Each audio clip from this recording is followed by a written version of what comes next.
Na execução dos agachamentos, o meu joelho deve ou não passar da ponta dos meus pés?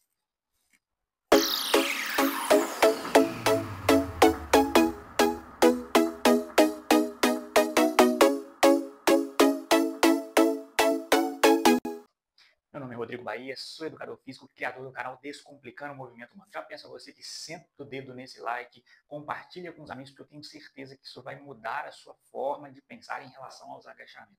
E já deixa aqui nos comentários, escreve aí, estou gostando muito desse conteúdo. Vamos ser otimistas. Vamos lá, as informações que eu irei trazer nesse vídeo, eu me baseei nesse artigo. Eu vou deixar esse artigo, o link desse artigo, no primeiro comentário desse vídeo, caso você queira lê-lo na íntegra. O que ele disse de maneira resumida? Que ao realizar o agachamento, quando eu deixo o meu joelho passar da ponta dos meus pés, eu aumento a compressão na região do joelho.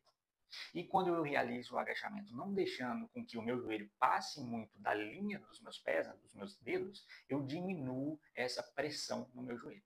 Mas eu aumento a pressão na região da coluna e do quadril. Agora vamos fazer uma análise, eu e você, você e eu, de pontos que o artigo não trouxe, mas que eu tenho que levar em consideração. Primeiro ponto, eu preciso olhar para o meu cliente.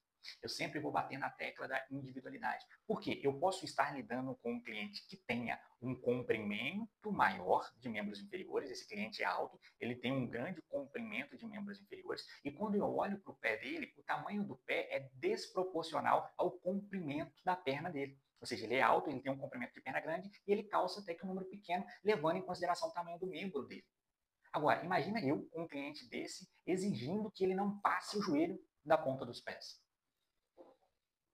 Isso precisa ser levado em consideração. Essa análise precisa ser levada em consideração. Então, eu preciso olhar esse aluno agachando, entender como as estruturas se comportam, entender se ele está mantendo um bom alinhamento da região lombar, como é que está a pelve dele, como é que está a relação do joelho, para que eu possa fazer essa análise. Mas eu preciso levar isso em consideração. Segundo ponto que eu preciso analisar. O estudo me mostrou que quando eu não deixo o joelho passar das pontas dos meus pés, ok, eu alivio a pressão nos joelhos, mas eu aumento a pressão das estruturas da região de coluna e quadril. Agora, vamos levar em consideração que o meu cliente sente dores na região lombar, tem algum tipo de abolamento, algum tipo de protusão, ou algum tipo de artrose ali no quadril, e ele relata dor. Será que não seria uma estratégia interessante, dentro da anatomia funcional dele, eu não me apegar muito com que o joelho dele não ultrapasse a linha dos pés, para que eu alivie um pouquinho essa pressão posterior?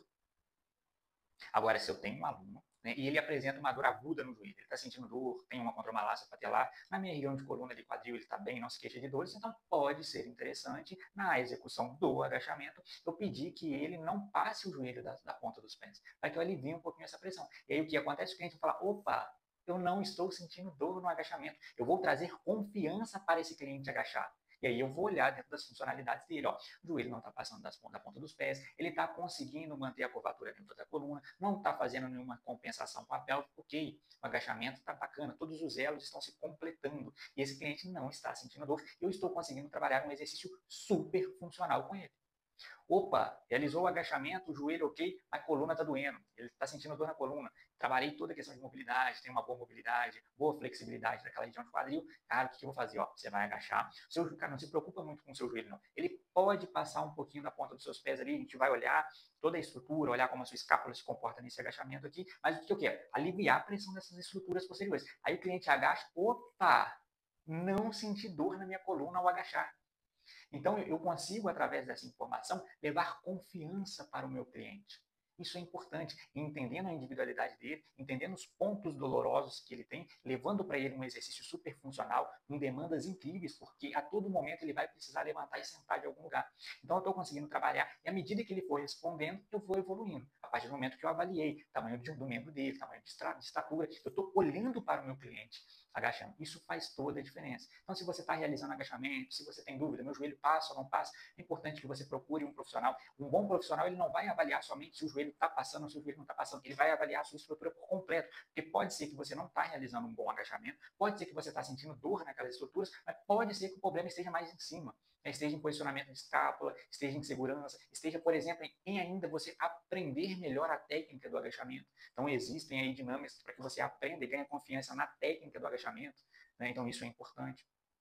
E é o que eu sempre falo, o conhecimento ele está aqui para nos libertar, e é importante que a gente tenha um olhar criterioso em relação a ele. Não feche, não posso fazer isso, posso fazer aquilo. Não, depende do cliente. Você precisa olhar para o cliente e entender o que o seu cliente precisa naquele momento, o que o cliente precisa. E você, enquanto cliente, também precisa, às vezes, ver vídeos como esse para que você entenda, né? Para que você tenha condições de procurar um bom profissional para se orientar, ou para que você tenha condições de se avaliar ali para a realização de um bom engajamento.